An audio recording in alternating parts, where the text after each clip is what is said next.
الاعتذار عبد الخالق جعفر ابو صفاء. عبد الخالق جعفر ابو صفاء من هذه الفتره تؤديها مركز البلدي مختصر محمد بن فؤاد.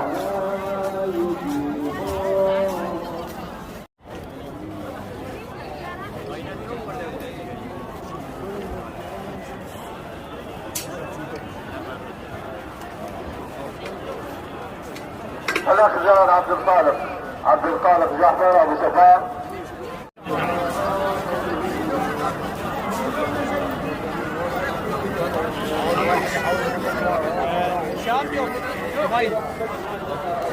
يلا احمد.